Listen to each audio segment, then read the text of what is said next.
আমরা আমরা তাদের সাথে কথা বলছি, তার পরিবারের সাথেও কথা বলছি। আমরা মনে করি তারা তারা শীঘ্রই তারা তাদের পরিবারের কাছে চলে যাবে, যদি আমরা তাদের সিকিউরিটি বিষয়টা দেখছি। আমরাও তো ঢাকা বিশ্ববিদ্যালয়ের ছাত্র ছিলাম, তাই না? এই 6 সমন্বয়ক যারা, আমরা আপনাদেরকে আগেও বলেছি, তারা সিকিউরিটির স্বার্থে আমরা তাদেরকে এনেছি এবং তারা আমাদের সাথে আছে।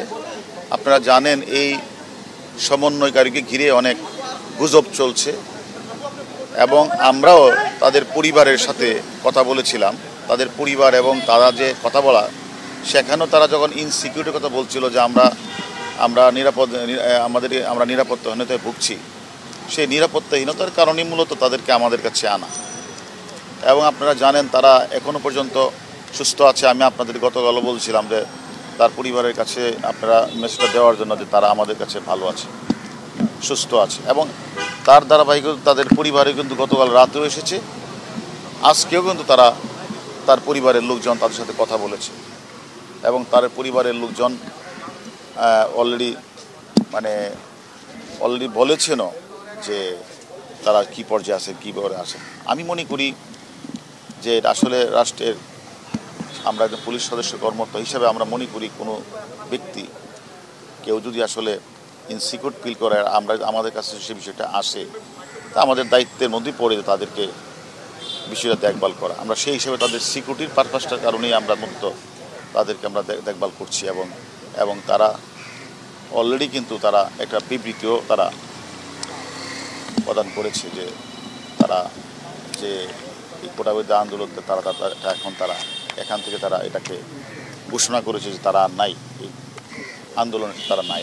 এখন যদি আপনারা মনে করেন যে এটাও একটা গুজব ছড়িয়েছে, আমরা দেখেছি গতকাল রাতে যে তারা স্বেচ্ছায় বিবৃতি দেয় নাই, এই ধরনের কথাও বলেছে।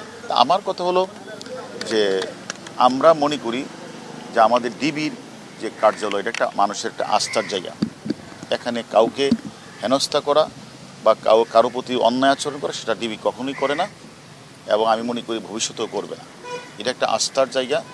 মানুষ যখন কোনো বিপদে পড়ে আমাদের কাছে আসে, কেউ যেন সিকিউরিটিহীনতায় ভুগে আমাদের কাছে আসে বা আমরা নিয়ে আসি, আমরা তাদের সিকিউরিটি দেওয়ার জন্য মূলত কাজটা করি। গতকাল রাতেও পরিবারের লোকজন এসেছে, দেখা করেছে। আজকেও তারা পরিবারের লোকজন দেখা করেছে এবং আমাদের কাছে সন্তুষ্টি প্রকাশ করেছে এবং তারা যে ভালো হয়েছে সেই জন্য তারা আমাদেরকে ধন্যবাদ দিয়েছেন।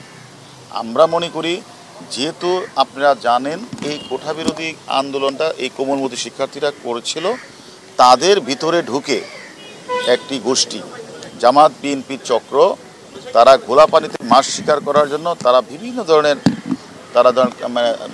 ধ্বংসাত্মমূলক কাজটি করেছে। আপনারা জানেন তারা আমাদের পুলিশ সদস্যকে জ্বলিয়ে হত্যা করেছে, তারা সাধারণ মানুষকেও তারা হত্যা করেছে, তারা বিভিন্ন রাষ্ট্রীয় স্থাপনাগুলিতে আগুন লাগিয়েছে। আমরা মনে করি এই সকল সমন্বয়কদেরকেও এই সকল এই চক্রান্তকারীরা তারা আবার যদি ঘোলা পানিতে মাছ শিকার করে তাদের নিরাপত্তা বিষয়টা আমাদের একটু, এটা আসলে এই যে যারা গুজবটি ছড়িয়েছেন তাদের উদ্দেশ্যে আমি বিনীত অনুরোধ করব যে গুজব ছড়াবেন না। ডিবি একটি আস্থার জায়গা, সেখানে কাউকে জোর করে সেখানে রাখা হয় না, কারো উপরে কোনো অন্যায় অত্যাচার করা হয় না, জোর করে কোনো বিবৃতি নেওয়া হয় না।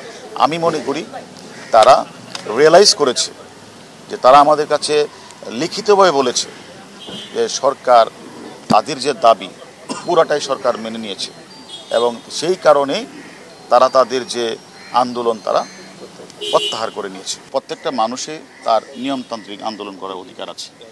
এখন নিয়মতান্ত্রিক আন্দোলন করতে গিয়ে যদি আবার তারা কোনো স্থাপনায় তারা হাত দেয়, তারা যদি গাড়িতে হামলা করে, পূর্বের মতো তারা এই আচরণটা করে, তা আমরা তো তাদেরকে আসলে এই বিষয়টা আমরা মনে করি এটা তো নিয়মতান্ত্রিক আন্দোলন না।